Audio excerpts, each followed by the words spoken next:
Now let's know about the nonmetals and the metalloids.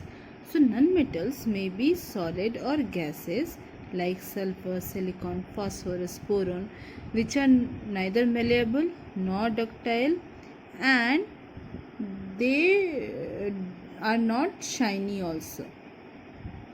Okay, so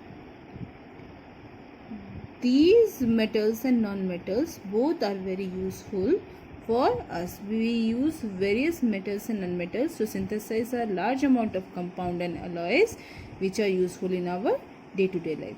Now there are some elements which exhibit the property of both metals and nonmetals, like silicon. So they may be shiny like metals and maybe a liquid, or maybe semi-solid, or maybe they are brittle but they are good conductors of heat and electricity. So they have got both the kinds of properties, so they are called as metalloids. So common are boron, silicon, arsenic, antimony, etc. Okay. Now there is an activity for you to do. Okay, try to find at least one organ or organelle or chemical substance in human body which contains these elements. So this is related to your biology also. So you will find out, like iron is present in blood. It is a component of hemoglobin, right? So calcium is present in your teeth and bones. Like this you need to write. Now see this one, please. See. This is a graph which shows the distribution of different elements present in the earth's surface, and you can find out that oxygen is about 46%. Okay, so rest of the metals and non-metals are in less amount. Now there is another thing that is called symbol.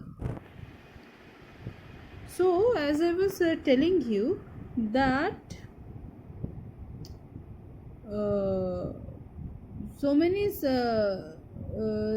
scientists like Dalton, so they were using symbols, but the modern day system was designed by this fellow J.J.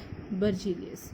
So he formulated the present day system of allotting the symbols to the elements. So for what he gave two rules.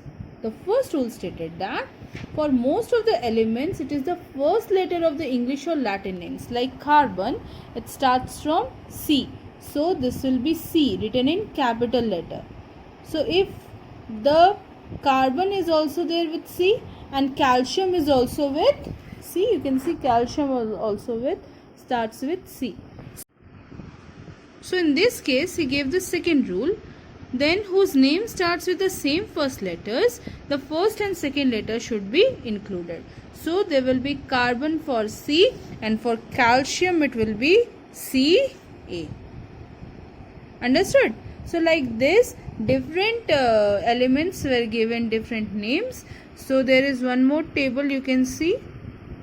Hydrogen is written with H, oxygen O, nitrogen N, boron B, fluorine F, sulfur S, phosphorus P. Now again silicon also starts from S, so that will be Si, barium also B, so Ba, calcium Ca, zinc Zn, aluminium Al, chlorine Cl, helium He, bromine Br, magnesium Mg. Like this they have started. So very simple name, first letter of either Greek or Latin name and written in capital letter. If same letters are there, then you start with the first two letters. Now you will see sodium also has S, then sulfur also starts with S, then silicon also. So many S's are there. So in this case what happened, we take the Latin name natrium for sodium, and because nitrogen also starts with an N, so what we did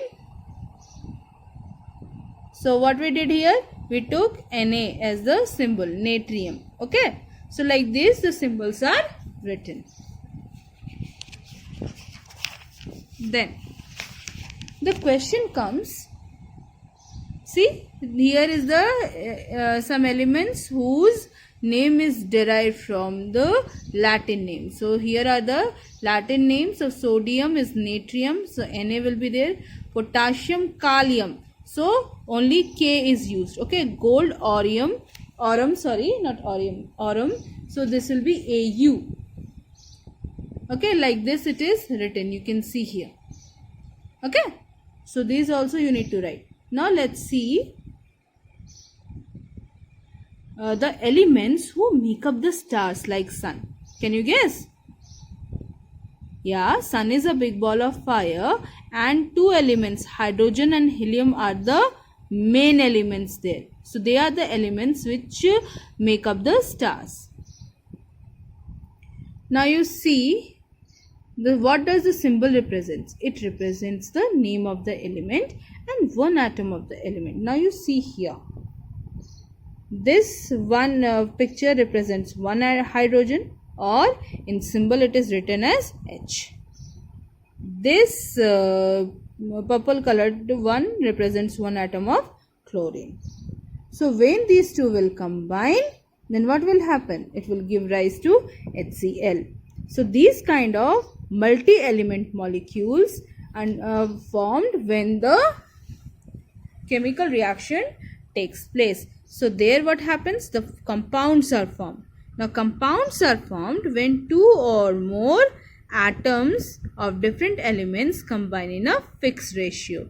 So in anywhere, wherever you will go, HCl will remain same. That will be composed of one molecule of HCl will be made from one atom of hydrogen and one atom of chlorine. Similarly, wherever you go, either Greek, America, Latin, Spain, any country, water will have the same formula. There, two atoms of hydrogen will combine with one atom of oxygen to give you the water. Similarly, salt will also have the same formula from wherever you buy. So, one atom of sodium and one atom of chlorine. Now, if you are mixing the elements in the correct proportion, then also you are not getting any kind of compound. Why? Because there are certain conditions which are provided for the atoms to combine. Like when hydrogen burns in oxygen, then it forms water. So when sodium vapor burns in chlorine gas, it gives rise to sodium chloride.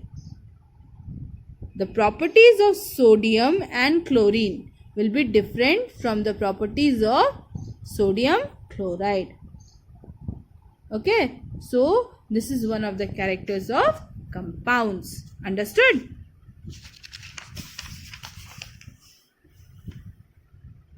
So here are some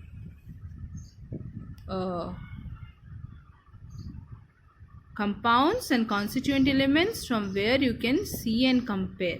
So we'll discuss this after the holidays. Okay.